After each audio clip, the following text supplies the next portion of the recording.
আসসালামু আলাইকুম রহমতুল্লাহি ওয়া বারাকাতুহু। অনেকে একটি গুরুত্বপূর্ণ প্রশ্ন করে থাকেন, মোবাইলে কোরআন পড়ার সময় যদি অজু না থাকে তাহলে কি গুনাহ হবে কিনা। অজু ছাড়া কোরআনের অ্যাপ খুলে তেলাওয়াত করা কি জায়েজ আছে কিনা। আপনারা জানেন প্লে স্টোরে অনেক কোরআনের অ্যাপস আছে। বর্তমান সময়ে প্রায় সবার হাতে স্মার্টফোন রয়েছে।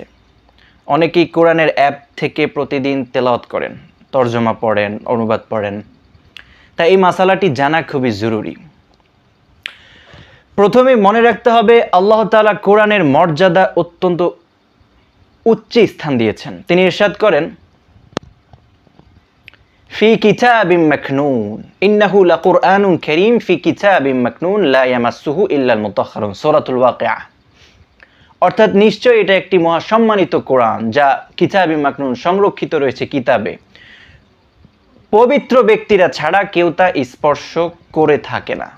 সূরা ওয়াকিয়া ৭৭ এবং ৭৯ নম্বর আয়াত। রাসূলুল্লাহ সাল্লাল্লাহু আলাইহি ওয়াসাল্লাম একটি প্রসিদ্ধ হাদিসে এসেছে, আল্লা ইয়ামাসসাল কোরআন ইল্লা তাহির, অর্থাৎ পবিত্র ব্যক্তি ছাড়া কেউ কোরআন স্পর্শ করবে না। এই হাদিসটি বিভিন্ন হাদিস গ্রন্থে বর্ণিত হয়েছে, যেমন ইমাম মালিকের মুয়াত্তা এবং অন্যান্য সূত্রে, হানাফি বিভিন্ন সূত্রে বর্ণিত আছে। হানাফি ফকিহগণ এই দলিলের ভিত্তিতে বলেছেন অজু ছাড়া মুসহাফ স্পর্শ করা জায়েজ নয়। কিন্তু এখন একটা প্রশ্ন হলো, মোবাইলের স্ক্রিনে যে কোরআনের আয়াত দেখা যায় তার হুকুম কি? ওইখানে কি আপনি টাচ করতে পারবেন? অথবা কাগজে মুদ্রিত অনেক টাকাতে কোরআন আয়াত লেখা থাকে এরকম। হানাফি বা বড় বড় যারা স্কলার আছেন তার অধিকাংশের মত হলো মোবাইলের স্ক্রিনে যে অক্ষরগুলো দেখা যায় সেগুলো স্থায়ীভাবে মুদ্রিত নয়, বিদ্যুৎ বা ডিজিটাল ডিসপ্লের মাধ্যমে, টাচ ডিসপ্লের মাধ্যমে সাময়িকভাবে প্রদর্শিত হয়। তাই মোবাইল বা ট্যাবলেট অথবা ল্যাপটপে স্পর্শ করার হুকুম মুসহাফ স্পর্শ করার হুকুমের মতো নয়, সরাসরি নয়। এই কারণে অজু ছাড়া মোবাইল হাতে নিয়ে কোরআন তেলাওয়াত করা অধিকাংশ স্কলারশিপ জায়েজ বলেছেন। তবে এখানে আলোচনা শেষ নয়।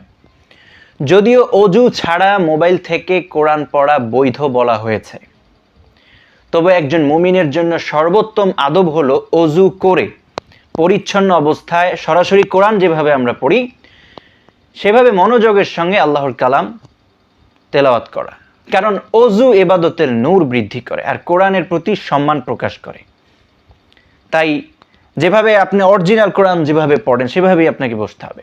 হানাফি ফিকহের বা অনেক বড় বড় ফিকহের গ্রন্থে রয়েছে, রদ্দুল মুহতারে রয়েছে, ফতোয়া হিন্দিয়াতে রয়েছে, মুসহাফ স্পর্শের বিধান বিস্তারিতভাবে সেখানে আপনারা পেয়ে যাবেন। সেখানে আছে সম্মান ও পবিত্রতার উপর বিশেষ গুরুত্ব আরোপ করা হয়েছে। যদি আমি আপনাদেরকে পড়ে শোনাই, সমসাময়িক যে ফকিগুণ রয়েছেন সেই মূলনীতির আলোকে ডিজিটাল ডিভাইস এবং মুসহাফের মধ্যে পার্থক্য ব্যাখ্যা করেছেন। আরেকটি বিষয় মনে রাখা দরকার, যদি কেউ জানাবাতের অবস্থায় থাকে অর্থাৎ ফরজ গোসল আবশ্যক হয়ে যায় তাহলে সে কোরআন তেলাওয়াত করবে না যতক্ষণ পর্যন্ত পবিত্রতা অর্জন না করে। এটি অজু না থাকার বিষয় থেকে আলাদা মাসালা, তাই এই দুটি বিষয়কে এক করে দেখা উচিত নয়। সুতরাং সংক্ষেপে উত্তর হলো, যে ভাই প্রশ্ন করেছেন তার জন্য উত্তর হলো, অজু ছাড়া মুদ্রিত যে মুসহাফ সেটা স্পর্শ করা হানাফি ফিকহ অনুযায়ী জায়েজ না। কিন্তু অজু ছাড়া মোবাইল বা ট্যাবলেটে কোরআনের অ্যাপ খুলে তেলাওয়াত করা জায়েজ আছে। তবে কোরআনের মর্যাদার প্রতি সম্মান রেখে সম্ভব হলে আপনি অজু করে তেলাওয়াত করাই উত্তম এবং স্ক্রিনে টাচ করবেন না। অজু না থাকলে স্ক্রিনে টাচ করবেন না কোরআন তেলাওয়াত যখন করেন তখন, এবং এটা সওয়াবেরও দাবি। আসলে আমরা শুধু কোরআন পড়ি না, আমরা কোরআনের আদবও শিখি। আল্লাহ তাআলা আমাদের সবাইকে কোরআনকে ভালোবাসার, নিয়মিত তেলাওয়াত করার এবং তার শিক্ষা অনুযায়ী জীবন পরিচালনা করার তৌফিক দান করুন। যদি মনে হয় এই মাসালাটি আপনার একটু উপকার হবে, আপনি আপনার বন্ধুকে শেয়ার করতে পারেন। ভালো লাগলে ভিডিওটিতে একটি লাইক করে চ্যানেলটি সাবস্ক্রাইব করে রাখতে পারেন। আসসালামু আলাইকুম ওয়া রাহমাতুল্লাহি ওয়া বারাকাতুহু।